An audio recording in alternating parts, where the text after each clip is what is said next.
Hey YouTube world, this is Caitey, and I am here to help you unlimit yourselves.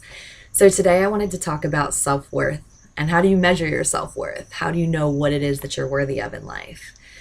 I used to look at self-worth as being measured in lots of different ways, and I kind of came to realize that none of those ways that I previously originally thought in my life were ways to measure my self-worth were actually ways that were fulfilling in measuring it. I used to think that self-worth was measured by what people did, like what their career was, who they were identified with, by how much money they had or how well liked they were or what they looked like. There were so many different ways in my head that I thought measured someone's self-worth. But none of those ways are actually ways that someone can truly measure what their self-worth is. That's all inside. And one thing that I've learned, it is 100% your perception, because you can always end up in your vibration of worthiness if you continue to sit with that vibration, basically.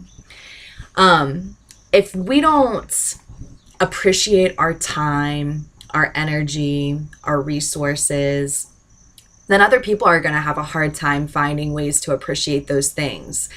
They're just not going to give it to you, or maybe they will, but it won't be as flowing if you don't think that you're worthy, or if you don't respect those things to show what your worthiness is.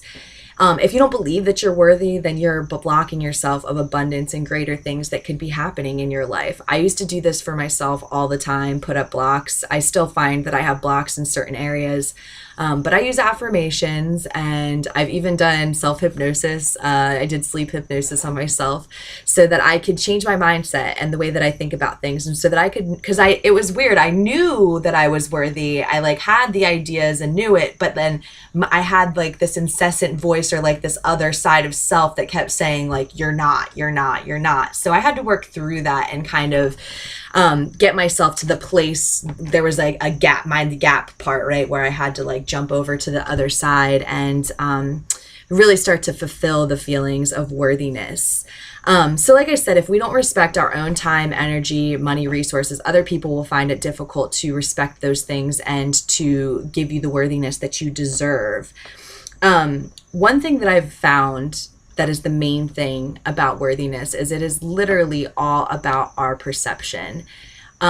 If you feel worthy and you feel that you are deserving of certain things, then those things will come to you eventually at some point. You just have to keep putting in that vibration of worthiness, and things will start to reflect and come back to you. When I did sales, we always had this quote that you should aim for the stars so you land on the roof, because if you aim for the roof, you'll land on your ass. And that's basically, it was saying that it's easy to come down if you're up so high, right? If you need to come down a little bit. But if you aim low, it's harder to come up from that.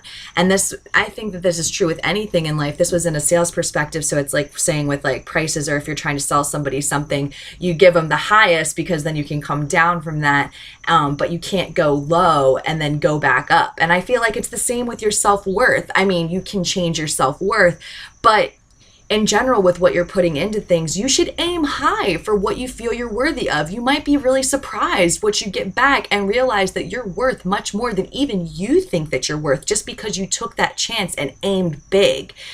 I was watching, I just smacked myself in the face. I was watching Dodgeball yesterday, and I heard this quote. It was by Vince Vaughn. He was the one that said it, but they were, I don't know if you've ever seen it or not, but Average Joe's Gym is trying to keep their gym together. And then there was a big new fancy gym that was Ben Stiller's gym that is being opened down the street.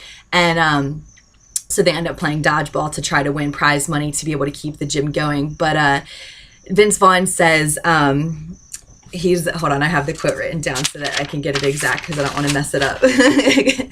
I found that if you have a goal, you might not reach it, but if you don't have one, then you are never disappointed. And the girl in the movie just laughs at him. She's like, wow, that's really sad. But it's good to have goals, right? And it's good to have a feeling and a basis of what we feel worthy of, but don't be afraid of missing that goal and being disappointed. Some of the greatest people in life failed so many times before ever being able to get what they wanted or what they felt they were worthy of in life. And it just goes to show that sometimes persistence and, keeping that feeling of self-worth within yourself will get you so far in life. And sometimes you will, like I said, surprise yourself with the things that you get in return that's just like mind-blowing. You're like, what? Wow, I never even could have perceived this. So I wrote down a list of a couple of great, amazing people in history that actually had super fails before they ended up achieving what it was they felt worthy of. So we've got Oprah Winfrey. All right. She does like so much stuff now. Everybody pretty much knows who she is, right? She has TV shows, books. She has her book club. She's got, anybody that gets a reference from Oprah Winfrey is pretty much made, right? So she got fired from her first TV job. Legitimately, somebody was like, you're not a fit, but she kept at it and she kept doing the things that she needed to do to get to where she felt worthy of being at, where she felt she was worthy of being at. So then we got Spielberg. He was rejected from the University of South Carolina School of Cinematic Art multiple times. He's like one of the greatest movie producers of all time. He's so well known, right? But he was rejected from going to movie school because of whatever reasons. And it says multiple times, but I guess he believed in himself enough to know that that was what he was worthy of. So he ended up achieving his goals. And it seems like he overshot his goals and achieved so much goodness in his life for himself. Then we've got Colonel Sanders. Now, I actually read an article about Colonel Sanders. He's got an interesting story. This is the Kentucky Fried Chicken guy, right? He actually went bankrupt in his 60s before he even came up with the idea for the secret recipe. And then even after that blow in his life, he could have given up at 60, like, oh, I went bankrupt. I'm done. I'm spent in life. I've hit my peak and I'm going downhill now from here. But he came up with another idea, and then he went to go sell that idea to people, and he got rejected like all over the country. Nobody wanted his idea. And then finally someone took it, and then he made a chain that's countrywide of, the chicken, his secret recipe that he has. So he just kept at it, knew he was worthy, and eventually got to his goal and got to what he wanted. Next, we have Edison. Now, not only did Edison, a lot of people have heard that he failed so many times in order to find the correct way for himself to make a light bulb. So he tried a lot of times with that, thank goodness, right? Because we have this amazing miracle of lights around us. But when he was a student, his teachers actually told him he was too stupid to learn anything. Okay, over 1,000 patents later, not only am I completely against the fact that any teacher should say that to any student, but holy crap, thank God he decided to keep going and not take that on and be like, yeah, they're right. I just can't learn stuff. I'm stupid. Thank God he knew his worth and he knew he was worthy because he's done so many amazing things for us. Last one that I've got written down is about Fred Astaire. I think that he is an awesome actor and dancer. He's made himself a legendary title for himself, you could say. But in a couple of his first screen tests, the executive writers wrote that he can't sing, he can't act, he's slightly balding, and he can dance a little bit.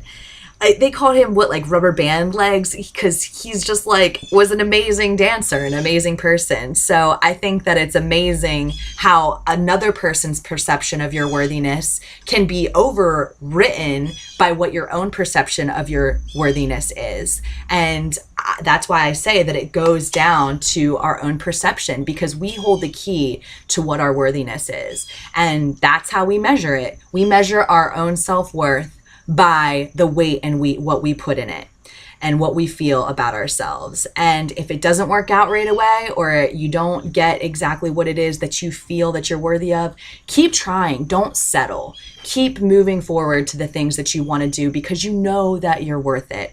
And then sometimes a lot of times when you keep pushing and you get that, you'll get such a return back, and it'll be so worth it because you held out and because you knew and you know what your self-worth is. So that's my fun message for today. It's helping me going over it. This has been something that's been a theme with me recently, so I hope that it helps a bunch of you guys out there.